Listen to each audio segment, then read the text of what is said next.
మనందరికీ తెలిసిన చరిత్ర వెనుక తెలియని కథలెన్నో ఉంటాయి కదా. అలాంటి ఓ కథ గురించే ఈరోజు మనం మాట్లాడుకోబోతున్నాం. అదే రామ్జీ గోండ్ తిరుగుబాటు. బహుశా ఇది భారతదేశపు మొట్టమొదటి స్వాతంత్ర్య సంగ్రామం కూడా కావచ్చు. 1000 ఊరిల మర్రి చెట్టు వింటుంటేనే ఒళ్ళు జలధరిస్తోంది కదూ. ఈ పేరు వెనక ఒక భయంకరమైన నిజమైన కథ దాగి ఉంది. సరే, అసలు విషయంలోకి వెళ్దాం. ఒకే ఒక్క చెట్టు 1000 మంది ప్రాణాలకు ఎలా సాక్ష్యంగా నిలిచింది? ఈ ప్రశ్నకు సమాధానమే ఈరోజు మన విశ్లేషణ. ఈ కథ మూలాల్లోకి వెళ్లాలంటే మనం టైంలో కొంచెం వెనక్కి ప్రయాణించాలి. ఆ ఘర్షణ మొదలవకముందు గోండుల ప్రపంచం ఎలా ఉండేదో చూద్దాం. సో, ఎవరు ఈ గోండులు? వాళ్ల నాయకుడే రాంజీ గోండ్. వాళ్ల రాజ్యాన్ని జనగాం అని పిలిచేవాళ్లు. అప్పటి తెలంగాణలోని నిర్మల్, ఆసిఫాబాద్ ప్రాంతాలంతా వాళ్ల ఏలుబడిలోనే ఉండేది. అది వ్యూహాత్మకంగా చాలా కీలకమైన ప్రాంతం అన్నమాట. కాని అన్నింటికంటే ముఖ్యమైన విషయమేంటంటే గోండు ప్రజలు స్వేచ్ఛకు, స్వీయ పాలనకు ప్రాణమిచ్చేవారు. వాళ్ల నైజం ఎలాంటిదో అర్థం చేసుకోడానికి ఒక్క మాట చాలు. వారు తమ స్వేచ్ఛను, స్వాతంత్ర్యాన్ని కాపాడుకోవడానికి ఎలాంటి త్యాగానికైనా సిద్ధంగా ఉండేవారు. అంటే ఫ్రీడమ్ అనేది వాళ్ల రక్తంలోనే ఉందన్నమాట. అలా ప్రశాంతంగా ఉన్న వాళ్ల జీవితంలోకి బ్రిటిష్ వాళ్లు అడుగుపెట్టారు. ఇక అక్కడ్నుంచి అసలు ఘర్షణ మొదలైంది. తప్పనిసరి పరిస్థితి. అసలిదంతా ఎక్కడ మొదలైంది? అది 1853వ సంవత్సరం. హైదరాబాద్ నిజాంకి, బ్రిటిష్ వాళ్లకి మధ్య ఒక ఒప్పందం జరిగింది.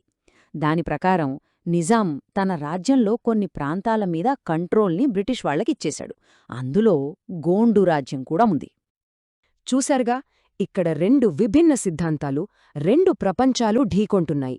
ఒకవైపు ఆత్మగౌరవం, స్వేచ్ఛ, స్వాతంత్ర్యం కోరుకునే గోండులు, మరోవైపు ఆక్రమణ, బానిసత్వం, హింసతో అధికారం చెలాయించాలనుకున్న బ్రిటిష్, నిజాం కూటమి.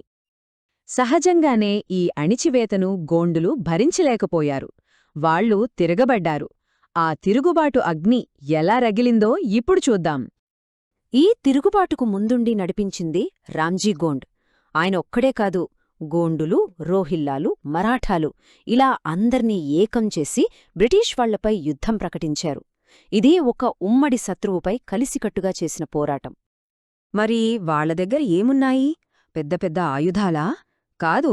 కత్తులు, బాణాలు, రాళ్ళు. అన్నింటికీ మించి వాళ్లకి కొండంత అండగా ఉన్న గెరిల్లా యుద్ధ తంత్రాలు. ఉన్న వనరులతోనే పోరాడారు. ఈ సాదాసీదా ఆయుధాలతో ఎవరితో పోరాడుతున్నారో తెలుసా? అప్పటి బ్రిటిష్ సామ్రాజ్యం దగ్గరున్న ఆధునిక ఆయుధాలతో, అంటే తుపాకులు, ఫిరంగులతో. ఈ తిరుగుబాటుని బ్రిటిష్ వాళ్లు చాలా సీరియస్గా తీసుకున్నారు. ఇది తమ ఉనికికే ప్రమాదం అని భావించి దేన్ని ఎలాగైనా అణచివేయాలని కర్నల్ రాబర్ట్ను రంగంలోకి దించారు.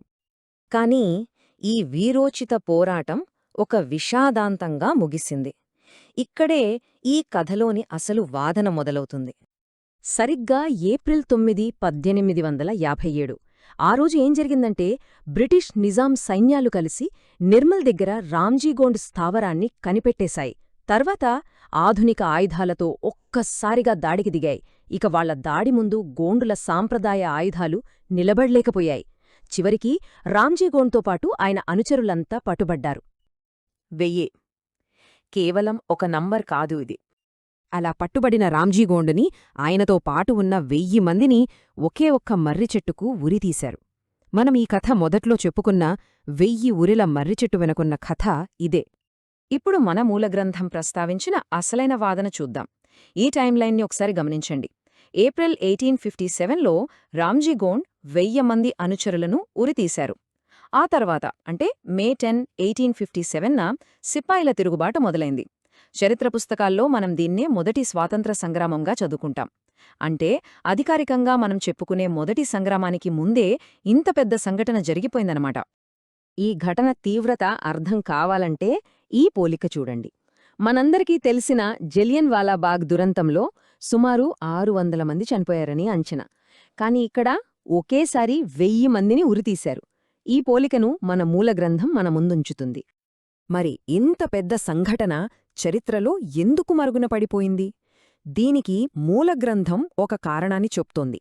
అదేంటంటే సీమాంధ్ర పాలకుల నిర్లక్ష్యం వల్లే ఇది నమోదు కాలేదు అని. ఇది కేవలం మూలగ్రంథంలో ప్రస్తావించిన ఒక వాదన మాత్రమే అని గమనించాలి. దీంతో ఒక ప్రశ్న తలెత్తుతుంది. చరిత్రను ఎప్పుడూ గెలిచినవాళ్లే రాస్తారంటారు కదా, ఒకవేళ అది నిజమే అయితే ఈ రాంజీ గోండ్ కథలా మనకు తెలియని ఇంకెన్ని కథలు కాలగర్భంలో కలిసిపోయాయో.